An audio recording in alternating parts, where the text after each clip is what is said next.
पक्ष में नहीं है? कैमरा बहुत ऊपर है यार। देखिए, ऐसा है कि ये जो विधानसभा है, जिस वक्त पंजाब हरियाणा अलग हुए तो उस वक्त हरियाणा को इसमें ही एकोमोडेट किया गया और अभी हमारे 90 सदस्य हैं और अगला डिलिमिटेशन होता है तो ऐसा अंदाज़ा लगाया जा रहा है कि 120 सदस्य हो जाएंगे। तो 20 सदस्यों के तो बैठने की यहाँ जगह नहीं है, तो जगह तो हमें चाहिए और चाहिए इसीलिए काफ़ी देर पहले से इसकी हमने तैयारी कर दी थी। और जहाँ तक मान साहब कहते हैं कि चंडीगढ़ हमारा है, चंडीगढ़ तुम्हारा तब है जब तुम हिंदी भाषी क्षेत्र हमें ट्रांसफ़र कर दोगे, जब हमें SOIL का पानी दे दोगे।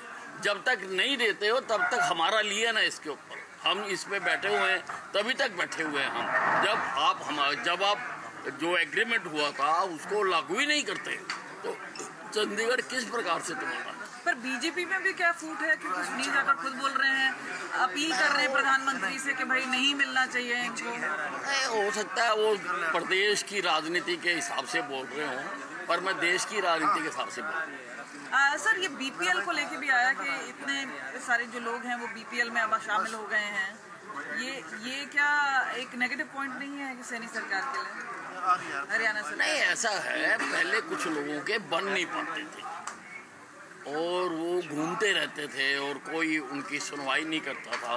अब सारा सिस्टम स्ट्रीमलाइन किया है तो हर पॉसिबल व्यक्ति जो उस आय वर्ग में आता है तो उनके कार्ड बन रहे हैं, इसमें किसी को क्यों तकलीफ हो किसी को। नहीं, पर एक डेटा भी तो सजेस्ट करता है ना कि सबसे ज़्यादा जो BPL बिलो पॉवर्टी लाइन है वो हरियाणा में है। जो है वो है, उसमें तो फिर गलत नहीं कह सकते साहब। एक पंजाब की जो अपोजिशन पार्टियां हैं या रूलिंग पार्टी है वो लगातार ही अलग विधानसभा को लेके कहा जा रहा है कि किराएदार मालिक नहीं बनने देंगे और यहाँ पर चंडीगढ़ पर पंजाब का ही हक है, किसी भी बर्दाश्त नहीं की जाएगी कि अलग उसका मैंने जवाब दे दिया। सदन में कांग्रेस विधायक लगातार ये बात कर रहे हैं, EVM का मुद्दा दोबारा फिर उठाया जा रहा है, सदन में भी उठाया जा रहा है, बाहर में इस तरह की चर्चा होती थी। ये देखिए, ये कांग्रेस के एजेंडे में शामिल है। इनको जो इन्होंने झूठ बोलने की यूनिवर्सिटी बनाई है उसके अंदर बकायदा ये सिलेबस है कि अगर तुम हार जाओ तो तुमने फिर पहले तो चुनाव आयोग को दोष लगाना और फिर आपने EVM को दोष लगाना। ये इनको सिखाया जाता है। मैं हुड्डा साहब से पूछना चाहता हूँ कि जिन सीटों से आप जीते हो क्या वहाँ EVM ठीक थी? वहाँ का कराओ ना रीपोल। EVM अगर खराब थी तो सारी प्रदेश की खराब थी। आप जिन सीटों से जीते हो वहाँ तो EVM ठीक है, जहाँ से हम जीते हैं वहाँ EVM खराब है। क्या लॉजिक है? आप एडवोकेट हैं, आप इस तरह की बातें आपके मुंह से शोभा नहीं देती हैं। आप रीपोल करो जहाँ से आप कांग्रेस के MLA जीते हैं। अगर आप कहते हो कि EVM खराब है तो यू सेट एन एग्जाम्पल, एक एग्जाम्पल सेट करो आप। और दूसरी बात ये है कि ये अज्ञानियों वाली बात करते हैं।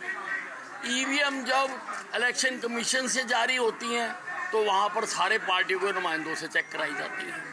जब यहाँ पर आके DC के पास डिस्ट्रीब्यूट होती हैं तब नुमाइंदे बुला के चेक कराई जाती है। जिस दिन पोलिंग स्टेशन पे EVM खोली जाती है तब उस दिन सारे पार्टी के नुमाइंदों से बुला के चेक कराई जाती है। अगर आप कहते हैं EVM खराब है तो आप इस बात का सर्टिफिकेट दे रहे हो कि आपके सारे लोग बुद्धू हैं, आपके लोगों को समझ नहीं है, ज्ञान नहीं है, उनको जानकारी नहीं है। ये जो LOP का मामला है और कहा जा रहा है कि महाराष्ट्र और झारखंड के चुनाव के बाद होगा, क्या लग रहा है? नहीं, महाराष्ट्र और चुनाव में भारतीय जनता पार्टी जीतने जा रही है पूरी तरह से। नहीं, जो ये कह रहे हैं कि लीडर ऑफ ऑपोजिशन है वो तब चुने जाएंगे जब यहाँ पे चुनाव खत्म हो जाएंगे। क्या लग रहा है आपको? क्या ऐसा है, लीडर ऑफ ऑपोजिशन पार्टियों के चुने जाते हैं, धड़ों के नहीं चुने जाते। ये एक पार्टी नहीं है, ये भिन्न भिन्न धड़े हैं जो इकट्ठे हो गए थे चुनाव को सामने देखकर, इसीलिए इनका फैसला नहीं हो पा रहा। अब वो आसान भी नहीं है फैसला करना।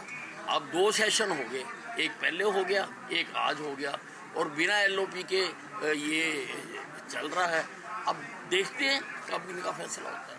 अमित साहब कल अशोक अरोड़ा जी बोल रहे थे कि आपकी जान को खतरा है, सरकार में उन्होंने सुरक्षा की बात की। हकीकत क्या है सर, वाकई कोई थ्रेट आया आपको या जान का खतरा है अभी आज के समय में? नहीं, मैंने जो उस वक्त के चीफ सेक्रेटरी थे उनको लिख के भी दे दिया था, सारा अवगत भी करा दिया था, और फ़ोन पे भी मेरी उनके साथ डिटेल्ड बात हो गई थी। तो वो क्या करते हैं वो समय बताते हैं। सर, आपकी सुरक्षा घटाए जाने को लेकर सीएम पर भी सवाल उठाए गए। ये कहा कि फिर इसके लिए कौन जिम्मेदार है कि इस तरह की अगर सरकार में रहते हुए एक सीनियर आदमी ऐसे कहते हैं कि मेरी सुरक्षा घटाई गई उसको लेकर? नहीं, इसीलिए अगर मैंने कोई बात उठाई है तो बात सीरियस है तभी उठाई है, नहीं तो मैं जिस उस पर हूँ मैं छोटी मोटी बात क्यों उठाऊँ?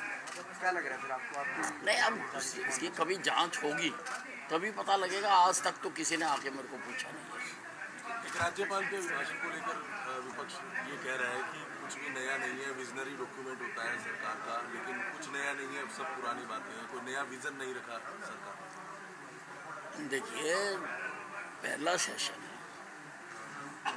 सरकार की जो प्रतिबद्धताएं थीं चुनाव के दौरान उन सारों का इसमें जिक्र किया गया, और मैं 7 बार का विधायक हूँ। अपोजिशन कोई भी हो उनका एक डायलॉग कॉमन होता है। अगर आप सर्च मारोगे कॉमन डायलॉग कि कुछ भी नया नहीं है, तो ये इनका कॉमन डायलॉग। ठीक ठीक है। Thank you.